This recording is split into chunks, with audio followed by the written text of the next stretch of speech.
Kelly. I'm sure 99% of you know me well, but if you don't, I've been channeling the angel Raphael for a really long time. And today we're going to tune into ETs. Not something that Raphael has done before. So I'm curious what's going to come up and what's going to be said. You can throw some questions if you have them in the chat around this particular subject. And we're going to just kind of delve right in and see what happens. I'm going to turn off my mic as I'm toning, and then I'll bring it back on as Raphael comes in. So, what did I want to announce? Are they light beings too? Or are we ETs? All good questions. Okay, so this is going to be fun. We're going to have a good time with this. What did I want to mention? So the next code is past lives.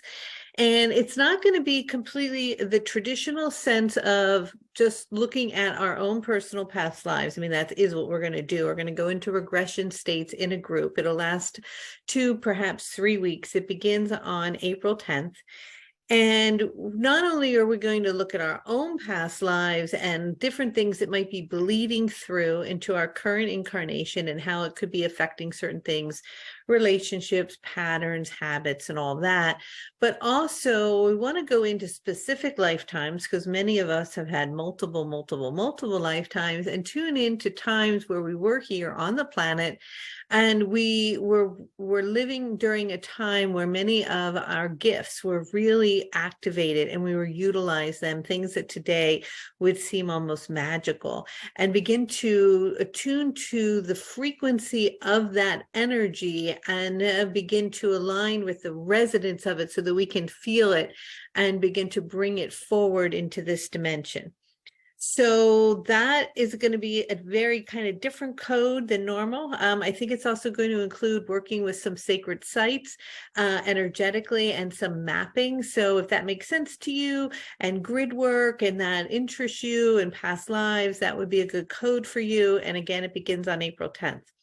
We have now 11 codes that we've done, light codes, and about 200 hours of content of Raphael bringing forth information, activations, meditations, you name it, me teaching all kinds of things. And so the membership price that we have right now, anybody who's in the membership or gets it and has been in it for months or chooses to get involved in it between now and April 10th will be locked in, like grandfathered into the original price point, but we are going to raise the price just because now there's so much content, so that it, I think it's like $4 a class or something. It's not even. So it's really an incredible value. So if you do want to be in the membership, this would be the time to do it before the price goes up. And what else? I think that's it in terms of those kinds of things. So I'm just going to pop in and channel, and we're going to see what happens. And Raphael will tune us in. I'm going to turn off the mic. Okay. Here we go.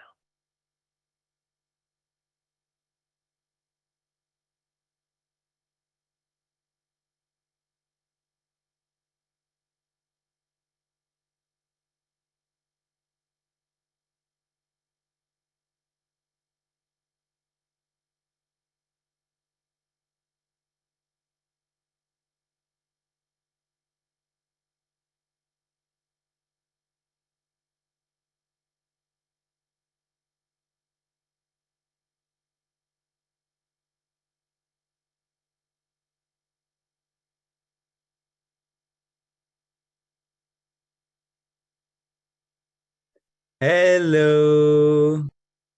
Oh, hello. Hello. Hello.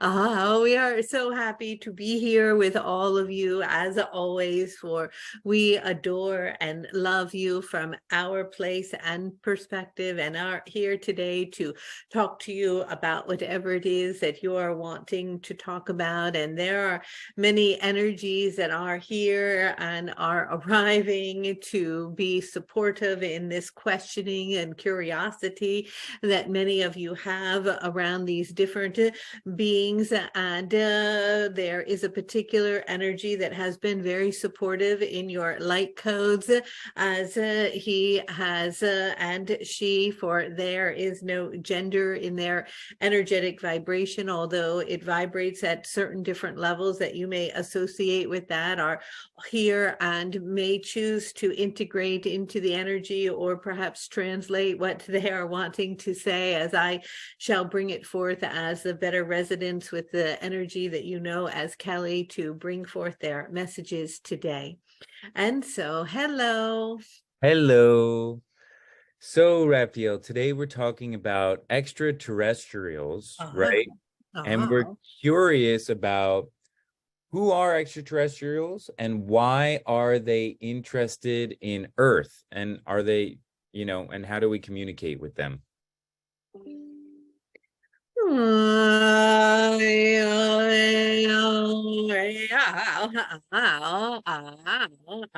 Perhaps you can repeat this, for we are taking a break for a moment to look at something through Kelly, which was a bit of a distraction for her. What is it? So today we're talking about extraterrestrials, and we're curious yes. about, I guess, what we would consider an extraterrestrial and why they are interested in Earth, and how do we communicate with them? Oh, you're very funny. You are wondering if there are extraterrestrials. That would be me. You are wondering if you can communicate with them. That is I, and I am. These are very funny questions that you are asking. Let's ask them again. What was it? Say it word for word, please. I find it very humorous. So who are and what are extraterrestrials? Why are they interested in Earth? And who are they? Well, there are multiple ones, and I am one. You know me as the Archangel Raphael, for that is the easiest way for you to assimilate and understand my energy and vibration in a historical context that creates a sense of feeling of safety. And yet I am, in a sense, an extraterrestrial that simply is not in form. I am not in the density of the human body. I am not in Earth walking in the way and enjoying the privileges that you have here, but I have the capacity to enter and exit your realm for different periodic periods of time for the purpose of communication. And am here as a messenger of light to support you in awakening and in remembering, although you chose to have the veil cover you and agreed to that, signing off on the dotted line. It is that this is a time in which we are coming in droves from other dimensions to assist you in the remembering. And the purpose of that is to take your entire collective in a leap in consciousness, which ultimately affects the entire universe. And so we have great interest in the evolution, moving in a direction in the alignment with love of your planet, for not only Earth itself, which is a beautiful jewel in the cosmos, but for all energies and dimensions involved. And so I am, in a sense, your perspective of an ET, and yet you separate me out of the category and think of me as something different because there are different ways in which in the human experience, due to your programming and religious context and way of thinking and linear time that you are embedded in this dense form, that you are able to absorb or take into your field certain forms of information. And you can't only take it in ways in which the belief system will allow it, or there's a crack in the structure, and now that structure collectively is cracking all over the place, and you are moving into a whole new way of being, a new age. Many of you call it the age of Aquarius. You are even moving, Pluto is even moving right now into that time, which will be a period of time of great change change that is that you are at the beginning of, that is going to move rapidly, and we are here to assist you in that.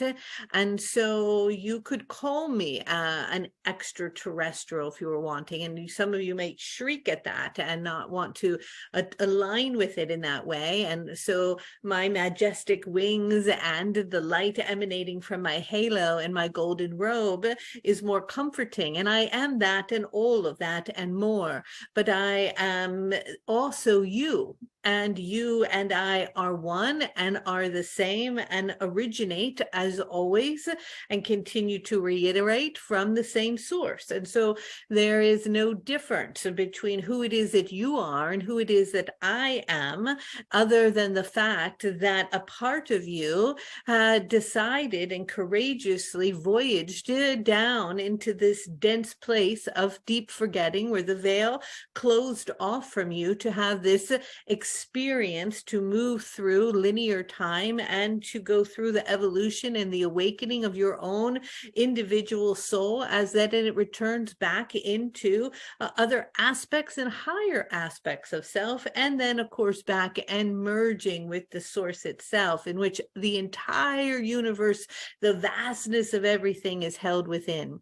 And so when you talk about these energies as extraterrestrials, they are anything that is not in the body, that is not in the form that you know it to be. Now, we can go into more depth about that and discussion if you are wanting, and I am happy to oblige. And so, what is it? I think that a question a lot of people have is, are there, ETs that do take form on this planet, and are human beings extraterrestrials that are here as well? Well, yes, of course. I mean, everyone is an extraterrestrial. Everything is an extraterrestrial. It is depending upon your definition of that. For it is that there has been a seeding of sorts, and interwoven interconnection of energies from all different systems. You are not isolated in the universe. You are not unique in your own way. You think you are in the ego mind, that you are the only life that there is, which is quite ridiculous, of course.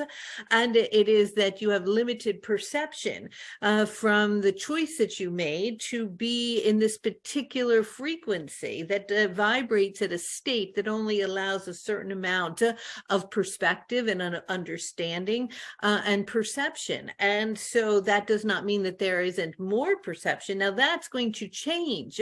There is an influx of energy arriving on the planet and coming in droves. And this is cracking these denser formations, and these are breaking down certain ways in which you have been operating.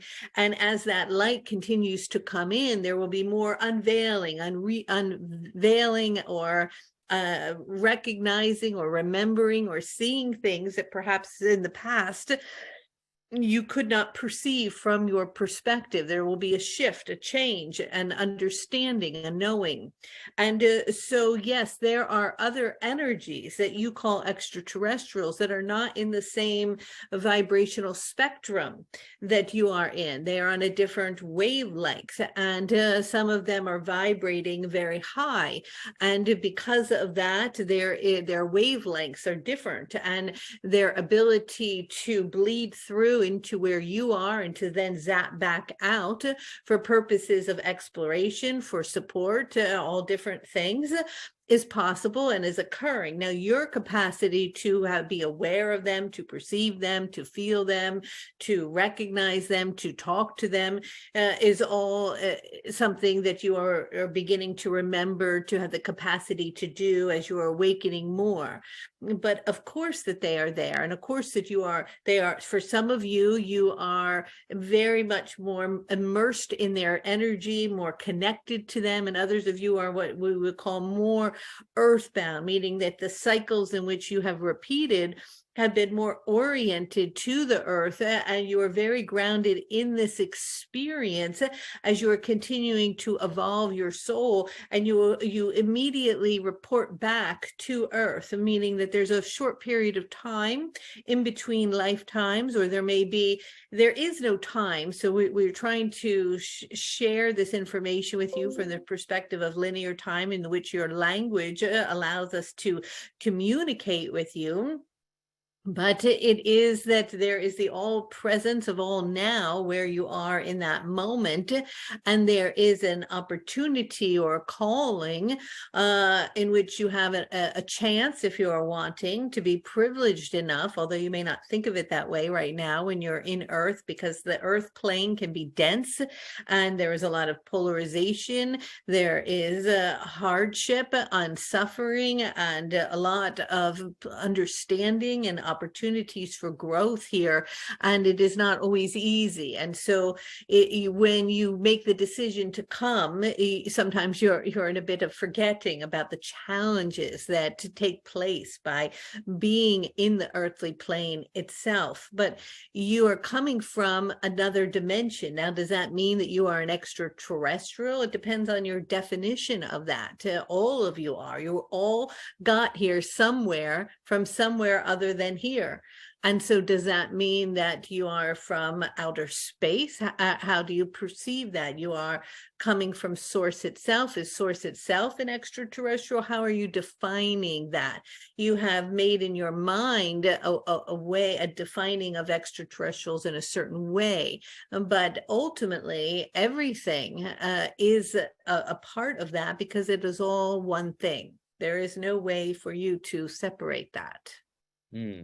So if we were going to define it as consciousness or beings in bodies, like individuals from other planets, what do we say about that? And if so, how do these beings from other planets come to our planet, and how would they travel? And do they have a different concept of relating to the non-existence of time? Yes, they do not operate in the framework that you operate in linear time.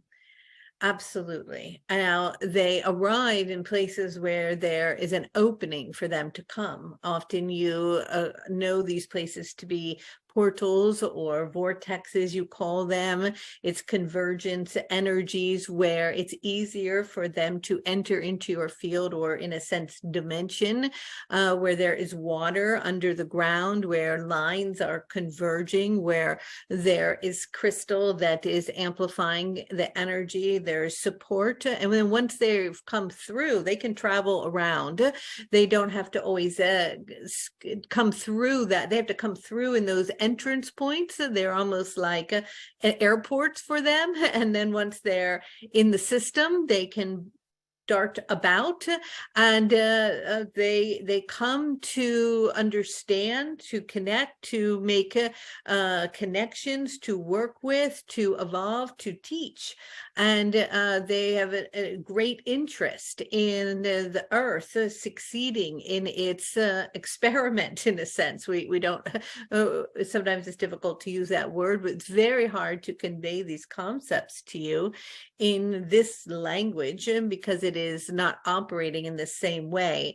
And so, yes, that they travel in this form. Now, they can appear without a vehicle. Some come in a vehicle. Some come as I am here, as an extraterrestrial. I did not arrive from a distant star system in a vehicle. I am simply in a dimension that is vibrating at a frequency, and I'm holding enough of that frequency, and I've had enough ability to understand how to move into your dimension to align with this vibration, and then to return to it, and to hold that energy, and to bring forth the vibration or the information needed at any given time.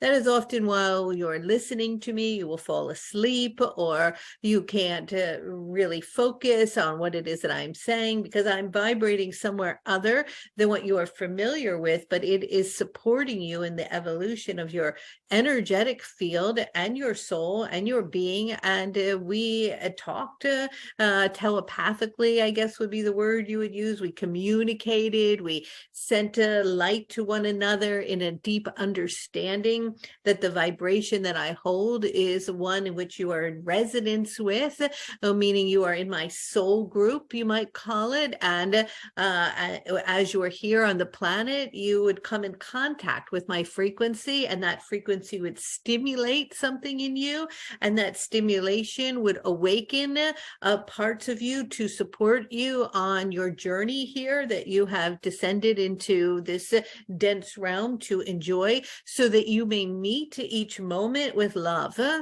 And my job is to support you in meeting every moment and every breath, every thought, every word, every action with the frequency of love.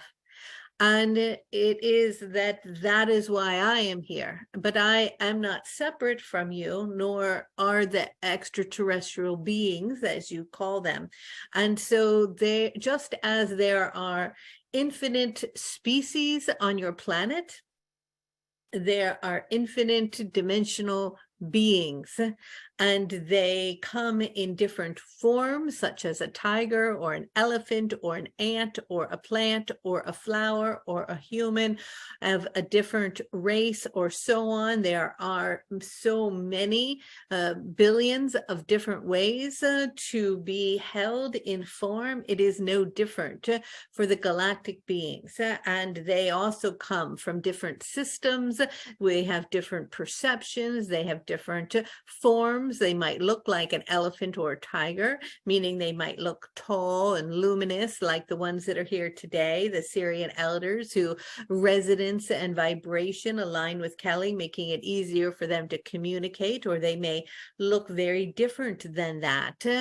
Just like there are many different species here, and are also have different levels of consciousness. Within the human species, there are clearly different levels of consciousness, and different levels and states of being awake or being asleep, or an ability to affect the masses through the frequency of love, or to affect the masses through the frequency of fear. And there are beings that are from other star systems that are operating in lower frequencies than are aligned with the vibration of fear and destruction. Now, we don't put any energy there. We don't talk about them. They are not part of the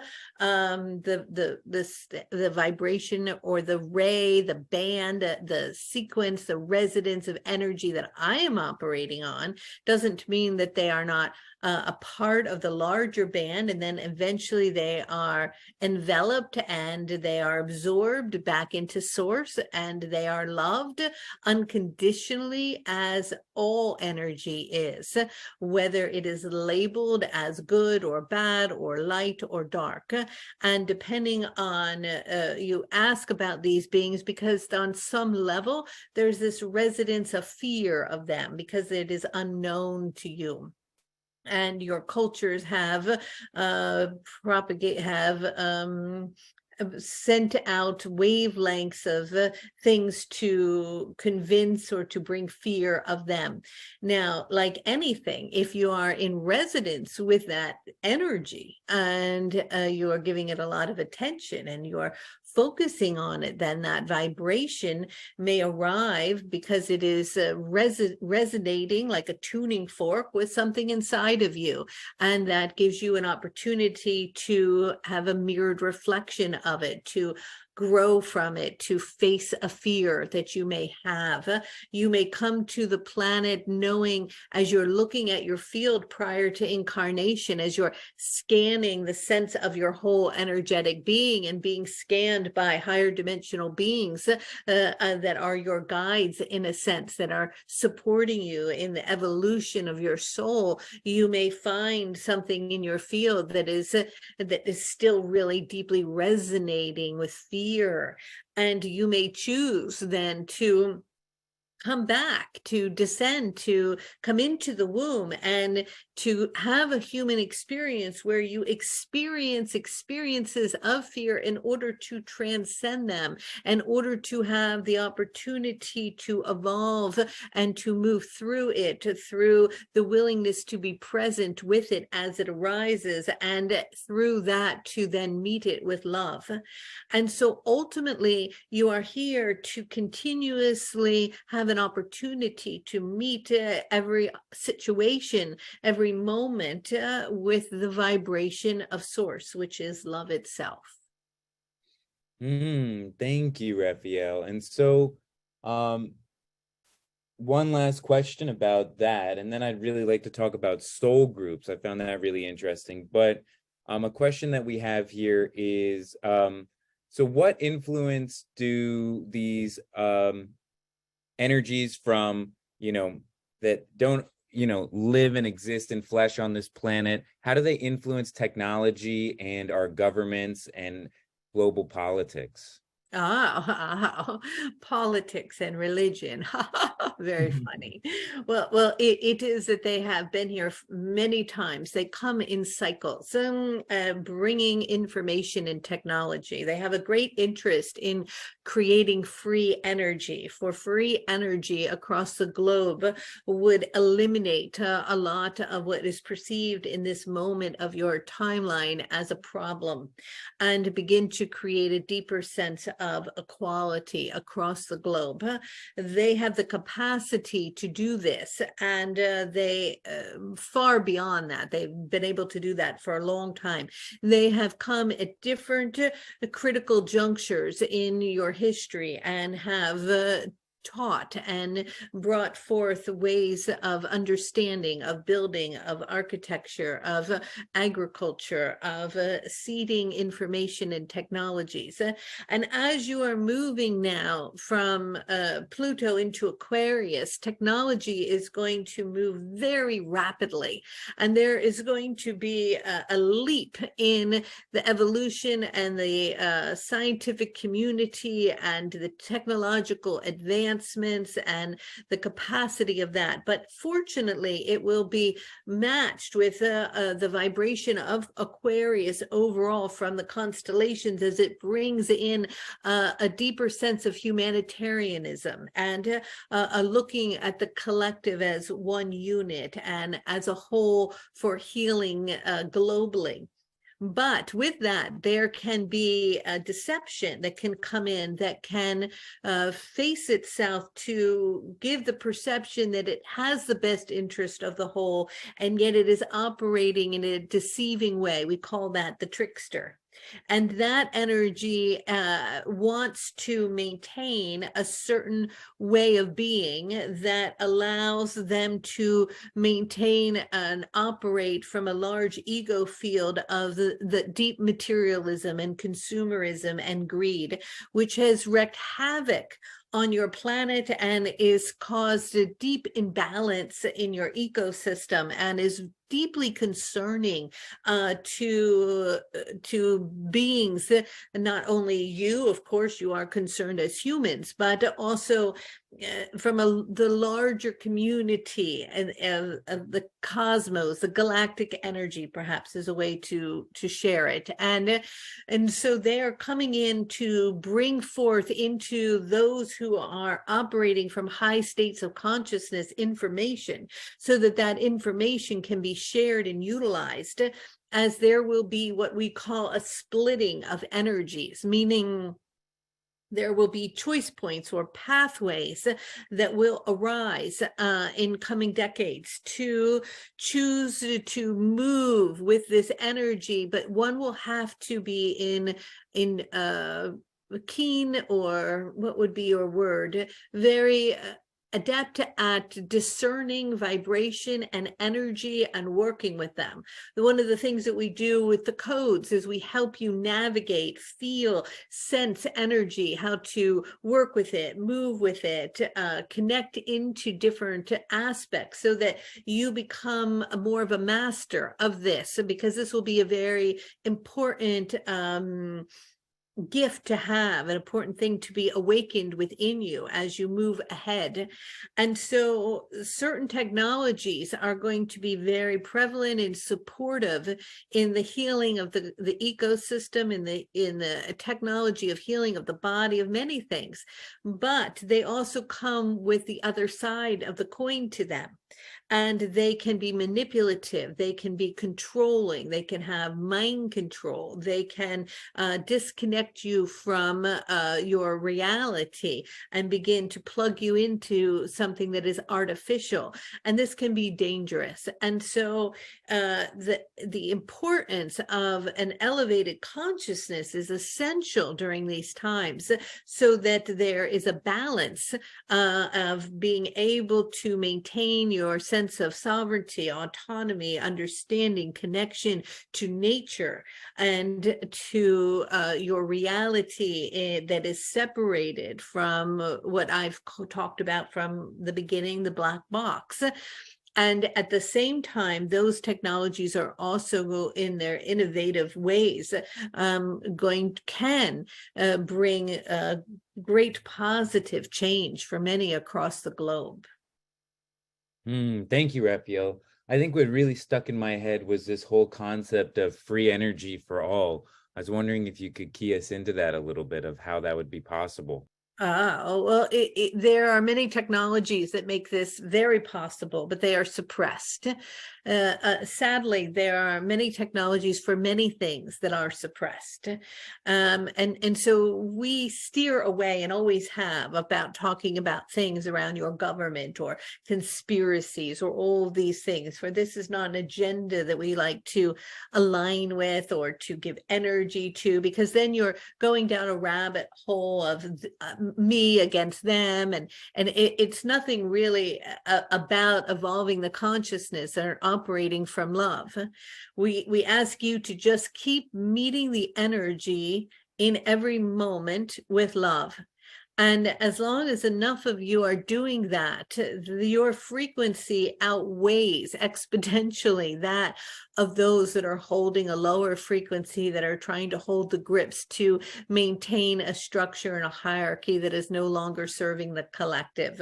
And it will continue to try to grip and to hold on to it, but it will get burst open as truth will be revealed about many things, as more light will bombard the planet. Just as in the Middle Ages, there were certain thought systems or belief systems that got blown out of the water, as more understanding, more evolving in consciousness, more teaching occurred. And that's going to happen again soon, meaning that things that perhaps were dug in stone to be what you thought of your reality, that it had to be a certain way, will be blown out of the water as you expand your consciousness into the understanding that you're so much more than what you can perceive to be.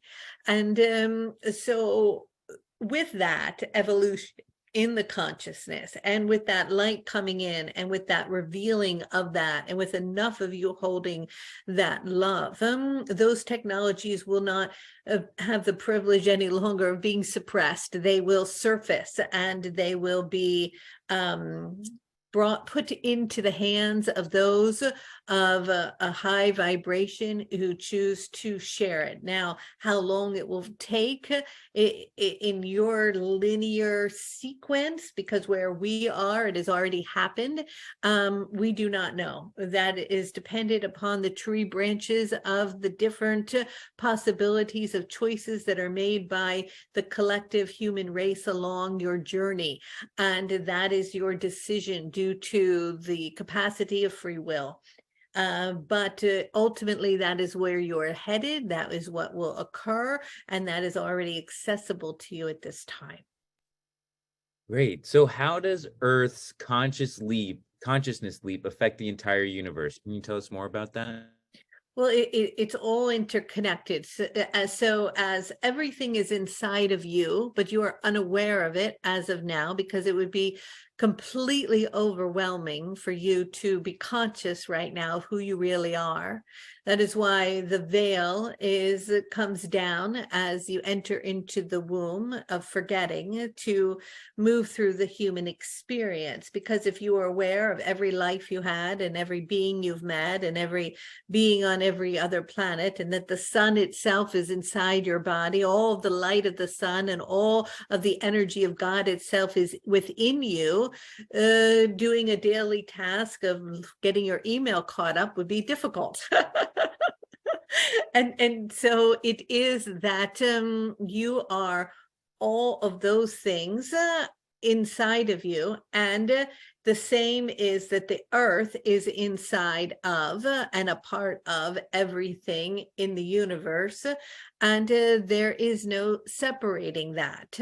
There is no way to separate you from the galactic system, the beings of light, the sun, the moon, and the stars, and there is no way to separate the earth from the other universal energies, from the cosmos itself, from the stars, the sun, the moon, the planets, and the beings of light. It is all connected, and it cannot, nor has it ever been separate.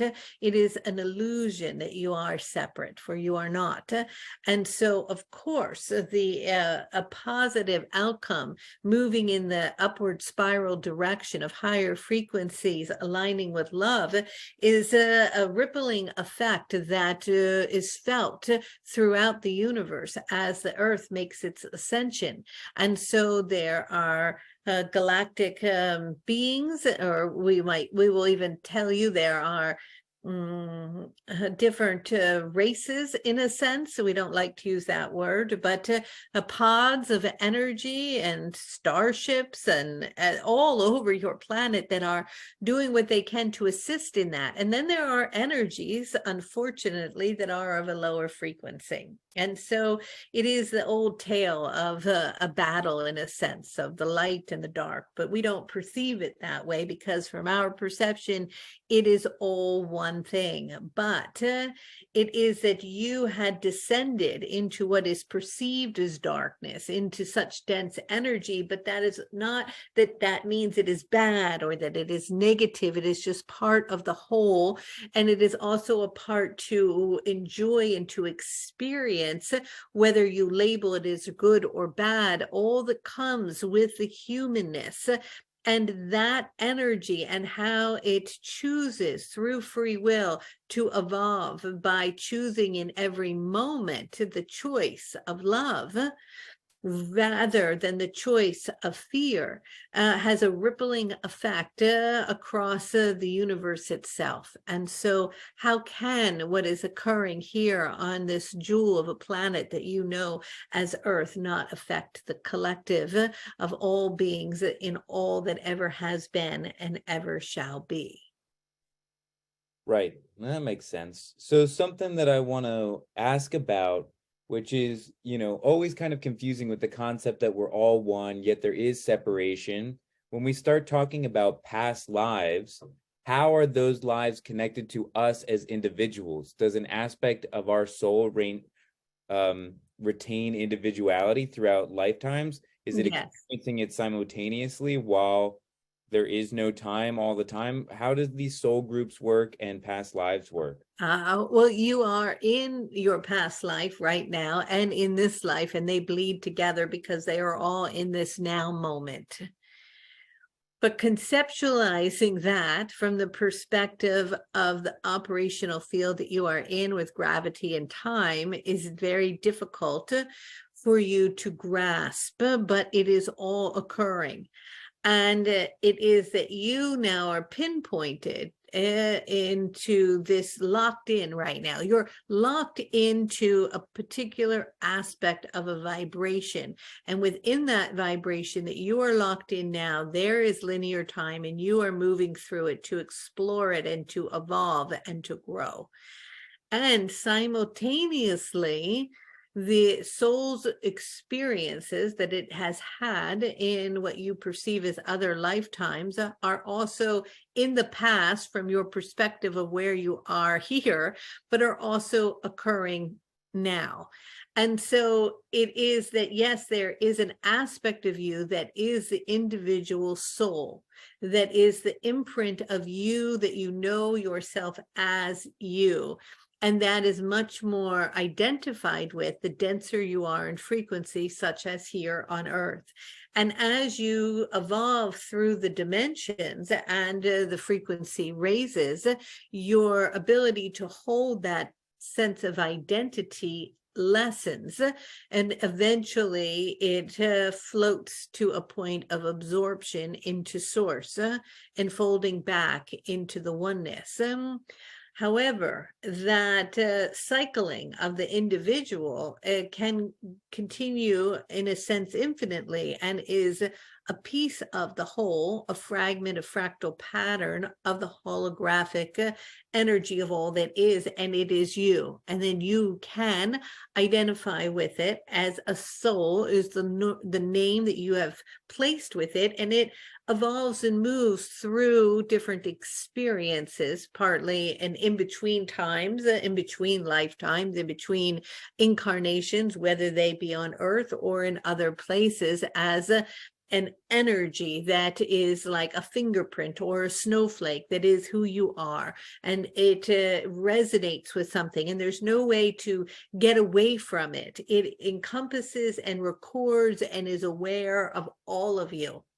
And it does not judge you, but it knows you. It is you. You are all of that and more. And then when you merge into a larger field, that sphere that is, in a sense, the individual aspect of you starts to bump up against other spheres. And those energies then are also containing and holding their individual energetic blueprint. And sometimes you merge with them. And that is what you're asking about soul groups, because you're resonating in a very similar frequency, and you can come together. On many different planets or solar different systems, we have what's called geographical residence, meaning that your soul groups, different geographical locations, hold different resonance and vibrations, where here on Earth, you can be holding a certain resonance and vibration, and somebody else that you run into at the store may be holding a very different one, and you may still come somewhat in contact with them. Now, as you are evolving, you are starting to create more of these energetic fields that are conjulating, what is your word, coming together, collaborating, moving in. Sometimes we find it funny that you say you're moving from one bubble to another bubble. And that is because your resonance is moving from one energetic field to resonating with another energetic field. Your spheres resonate with certain other spheres. And so they keep connecting with those and moving. And in different places on different star systems, you're oriented more to your geographical residence than you are to a sense of so much. It's not so much contrast between energies, and that's why some people feel very drained or exhausted in the energy of certain places, because it's not a resonance to them, because on Earth there's much more intermingling of different vibrations. Thank you, Raphael. And so what use is it for us to be tuning into our past lives, and how do they inform our current lives, and what aspects should we be aware of, and what aspects should we let go of? Oh, well, it is not necessary to bring with you all of your trauma of a past life, or all of the whatever may have been locked in. But if you can shine awareness onto it by being present with it as something may arise that needs to be loved, then that energy can dissipate, which creates more spaciousness within your being for creation of something new. But what we've been wanting to do is to play with you where you have had lifetimes where gifts that have been lost, that you have been educated out of, in a sense, that are no longer in your realm of remembering or are not accepted in your culture, to start to reignite them by bringing you in alignment in the remembering of using them. You begin to resonate with them, and that resonance then can be held within your energetic field of the present now. And so can be very powerful in your capacity to learn how to heal your body, or how to travel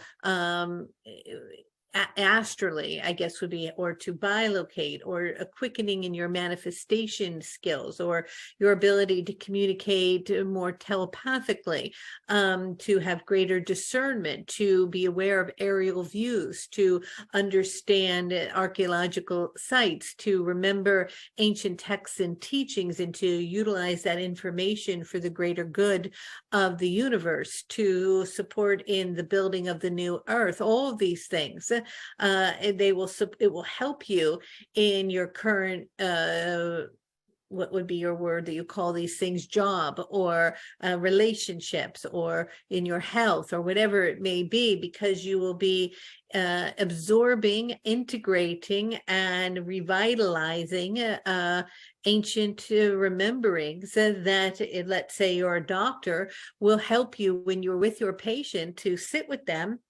You will use all of your modern technology that is so powerful and useful in diagnosing something, but you will also be able to scan with your hand, tune into their energy, notice where there may be a tear, recognize the emotional component here, look at and feel the bigger picture. There would be so many things that you can add to what it is that you're doing, whether you're a doctor or a teacher or a therapist or a builder or a carpenter or a cook or whatever it may be. Those gifts, as they come online, are extraordinarily useful in everything that you will be doing. Thank you, Raphael. And so what would you say is the ultimate goal, or direction that our souls are evolving in by experiencing all of these lifetimes on Earth? What is your goal? Well, the goal is for the soul to fully remember itself, which seems contrary because you were already there at one time. It's like you are exploring through consciousness, matter, and form. And in that exploration, you have the opportunity to meet that energy with the vibration of love. But at times you have so disconnected through the veil that came down so hard, and in the forgetting, that the ego mind became out of control, in a sense. The fear rose up, the need to orient deeper and deeper into the density of self became so dense, and you have hit as far down, in a sense, as you can in that density. You spiraled in one direction, and now you're spiraling back into and unfolding back into source. And with that, there is so much exploration, so much opportunity, so much evolving to occur and to take place. And so each lifetime is an opportunity to master and hold that light that is you and that you are a part of through the experience. And there is great enjoyment in that exploration of that, for there is nowhere else that exists in all of the beautiful stars and systems that are magnificent and have incredible other qualities as Earth. And it is a place in which a playground of evolution, opportunity, growing, evolving, learning, experiencing, and delving deeply into the form of matter. And with the free will aspect of it, it has turned in some directions off a bit in deep forgetting, where fear became and overrode the remembering of the light that you are. But you are ascending out of that now into higher octaves, and some of you will fully awaken into that as a shift will occur, and others will choose to remain in that density without judgment as they continue to explore deeper sense of polarization, division, and energies that perhaps you would label as not as enjoyable, should we say.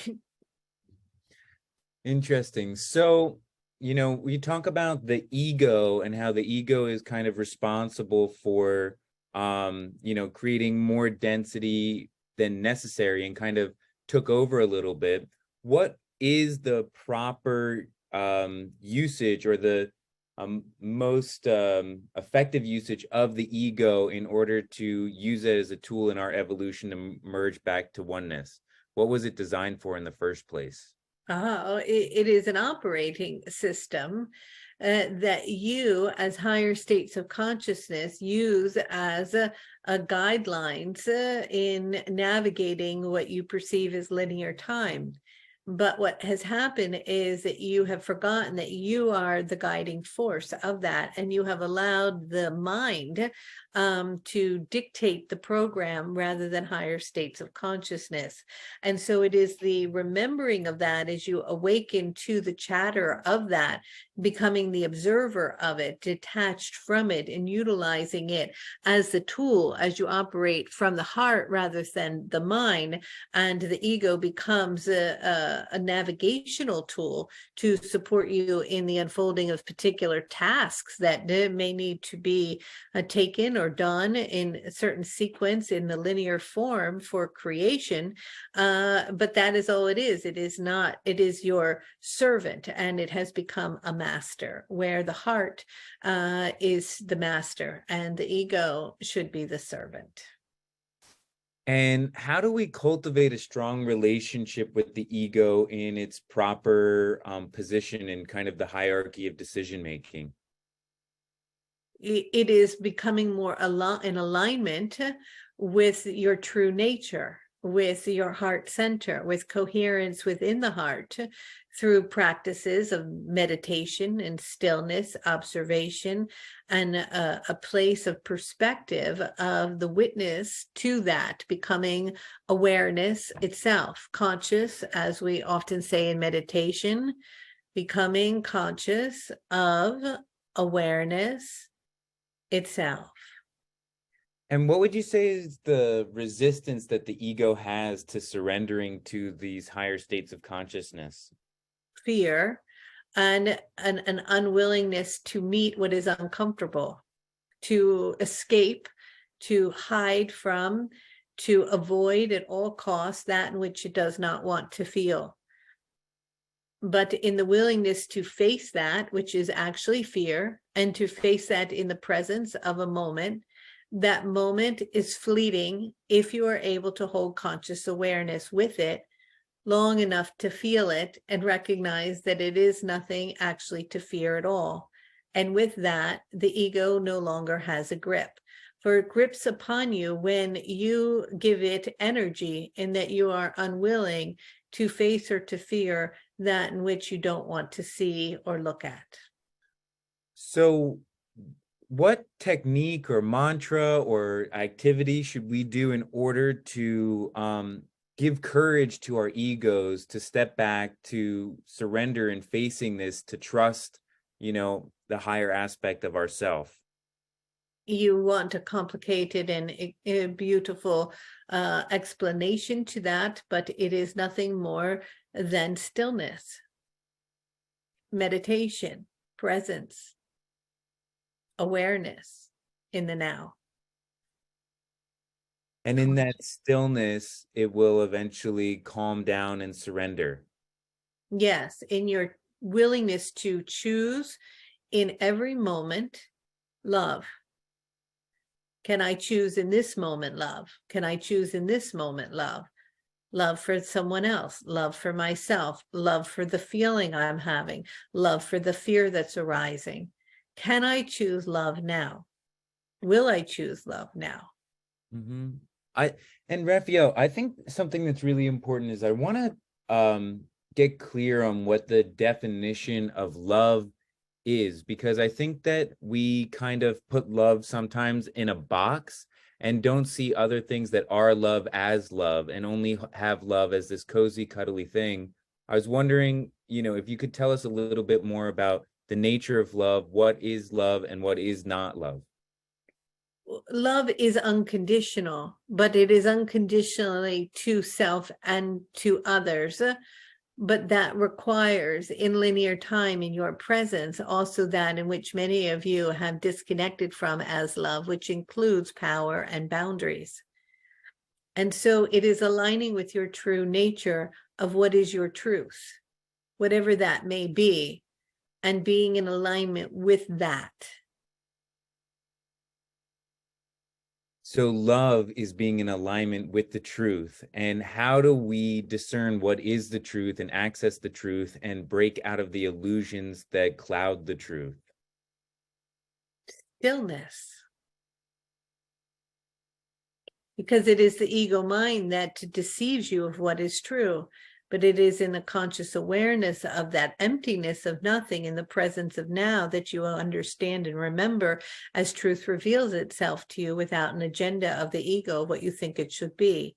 And so an expanded state of consciousness and a choice to continuously bring presence and awareness to each given moment in relationship to what is true and the frequency of love itself, and the willingness to bring love to that in which you label as not good or fear or bad as well, continues to support you in evolving along the spiral energy into higher states of consciousness.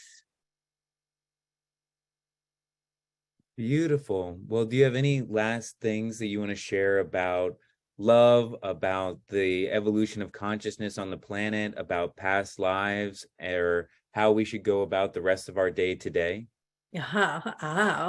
Perhaps just for 1 hour, bring presence to every moment, to every action, to every thought, to every word, to feel completely and be completely present with what it is or who it is you are with, whether it be washing the dishes or holding the hand of a child or laying next to a loved one or walking through the woods or reading a book or doing a project. Can you fully be conscious and present there, holding a place and a frequency of love?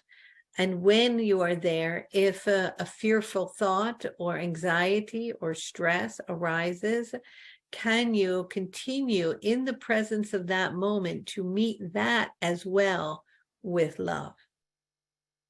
Meaning, just be present with it without judgment to what it is.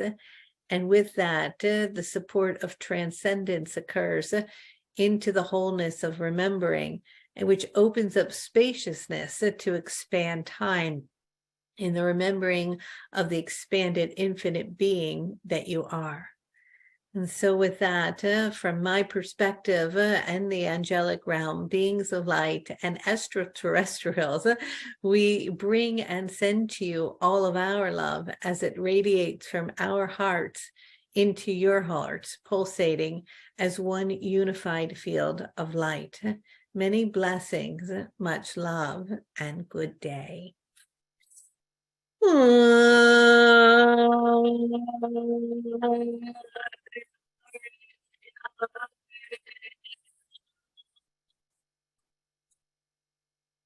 Wow.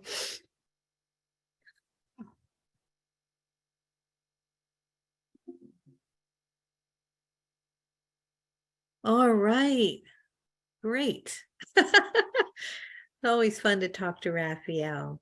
Well, thanks you guys for joining today. I so appreciate it. And I hope you have a beautiful, lovely day in the presence of now. And if you want to work and do the light codes with us, we would love to have you in our community. And if you want to do the past life light code, it should be in your email. Have a beautiful Sunday. And I think we're good, right? Anything else? I'll send out an email about card readings. And yeah, I'm going to start doing them more regularly to help me get the information for the deck written. All right. I unmuted you. Bye, guys. Mwah.